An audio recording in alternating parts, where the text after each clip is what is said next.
Chers élèves, bonjour, je m'appelle Djokoskajmé Patrice. Bienvenue à la suite de notre cours porté sur la conscience nationale illustré par l'œuvre L'étudiant de Soweto de Mondieu Naindouba. Cette séquence sera donc portée exclusivement sur la présentation de l'œuvre. La présentation de l'œuvre.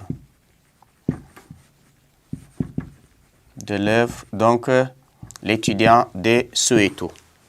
Voilà, l'étudiant de Soweto est une pièce du dramaturge tchadien Mondieu Naindouba, originaire de la province du Logone occidental dans le sud du Tchad.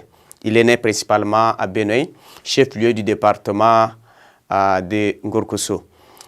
Cette pièce de théâtre est primée donc au 9e concours théâtral interafricain par la radio France Internationale RFI et publiée chez Hatier, Monde Noir, poche en 1981.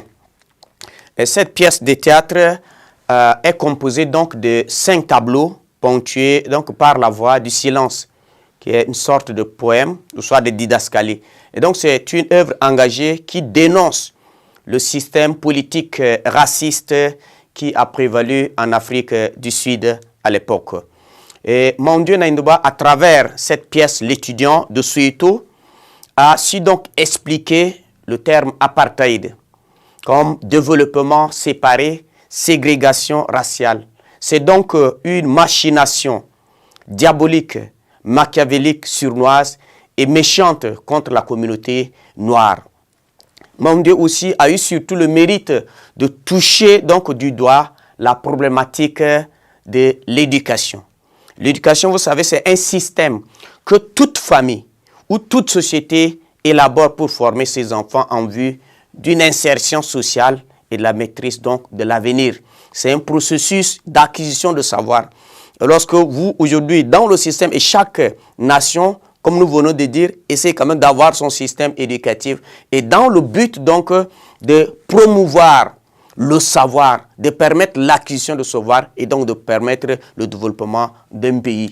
Et donc, si l'éducation est mise en jeu, voilà, c'est toute une vie de la nation qui est mise en jeu. Et donc, voilà, c'est ces thèmes-là que Mondieu Naindouba a touché à travers son œuvre.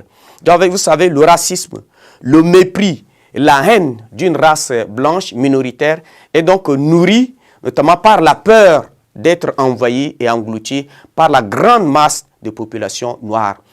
Vous constatez bien que l'Afrique du Sud est peuplée par des Noirs qui sont majoritaires. Dans l'œuvre, Mouliver parlait de 18 millions et de Blancs qui constituaient que 4 millions.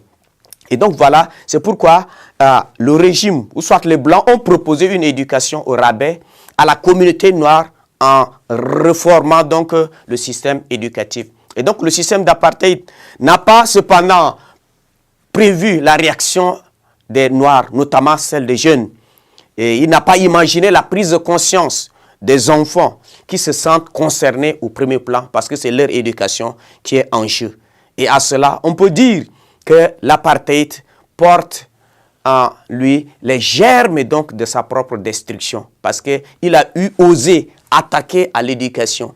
L'espoir est à ce niveau, au niveau de Blanc, même ceux qui souffrent. C'est pourquoi vous allez voir Andrew, quand il va apprendre, Mouliver lui apprendre que le programme serait réformé, il va s'exclamer, il va dire, que deviendrons-nous, moi et ma femme qui comptions sur notre fille, espérons qu'il devienne une grande dame comme la fille de notre patron. Et donc, les jeunes constituent ici l'espoir sur lequel les parents se fondent et pourtant leur éducation a pris un coup. Donc voilà, c'est ce qui a poussé Mondieu Naindouba à concevoir cette œuvre. Et donc, nous allons voir à la séance prochaine qu'est-ce qu'il a précisément motivé, inspiré donc à pouvoir à concevoir cette œuvre. Donc voilà, nous verrons à la séance prochaine les sources d'inspiration.